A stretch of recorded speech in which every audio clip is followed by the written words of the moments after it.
Have you ever put a lot of time and effort into making a video only to discover that it tanks? Well, me three. Last week, I made what I believe to be one of the best videos I'd ever made. Subject I'm really passionate about, had all my favourite furry creatures in it, and I spent 13 hours editing it. I uploaded it and waited for the response. It tanked, miserably so. That was 3 people and a dachshund named Colin. It was so disheartening that I was tempted to give up. Why? Why did it tank? Why did it do so badly? It had everything I thought a video needed. And then I got ill. Old school flu. Old school flu. In fact, it's been quite nostalgic having a virus which isn't on the news 24 hours a day. Instead of feeling sorry for myself about the video tanking and being ill with the flu, I decided to spend this free time usefully and constructively. I wanted to find out why some of my videos aren't doing so well. What am I doing wrong? So I kept the fire going in the hearth, made a hot cup of English tea, laid on the couch under a blanket and put on YouTube. I wanted to know from the experts how you should be making a video. So I looked at Hillier Smith with his over 5 billion views, at Film Booth, another professional editor, and at vidIQ, and a few others. I was trying to see what the pattern was. How were they succeeding and I wasn't? Now, there are 2 factors in this video of importance. 1, use your time productively. Being given a few days off ill meant I had time where I could either spend moping about the place or reinvest that time into my own work. Secondly, there is always room for improvement. If things aren't going as you expect, something is wrong somewhere. You can start all over and try a new tack, or you can see what isn't working and learn how to improve it, preferably from people who've already succeeded. What I learned was my very long intro stinger,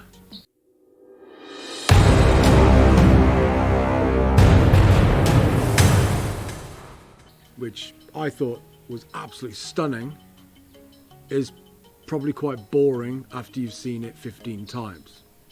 It also reduces the time between the viewer seeing what they came to see and having to sit through a long intro. YouTube isn't Hollywood.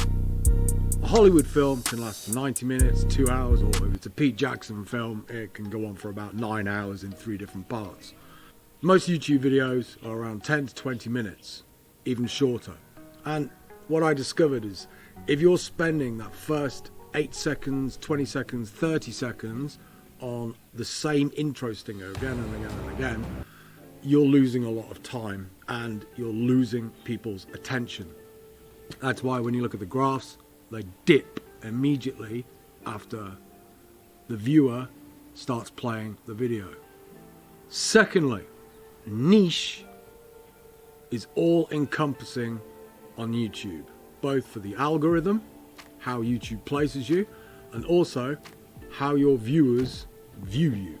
In my channel, basically showing my lifestyle, my interests. It's not a vlog, but it covers aspects of life which are part of my adventure, the adventure I call life. Sometimes these don't tally together. They can range from birdsong to motorbikes. If you're a new viewer seeing this on the front page of YouTube and you don't like birds for whatever reason, you're probably not going to click on it because it's not of personal interest to you. And this is where niche comes in.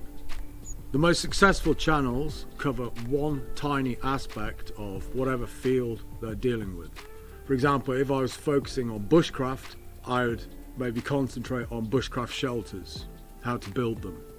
Which means every time a new video is released, people who are interested in bushcraft, or even my channel, will see I'm producing the same material and they'll click on it to watch it.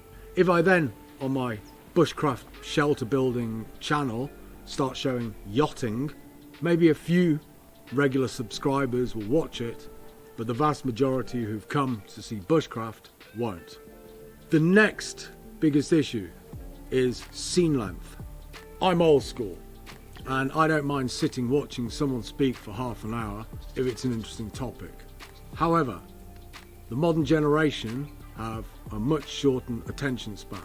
3 seconds seems to be about the average on YouTube for scene length. Before you cut to another angle, you cut to another image, you cut to B-roll.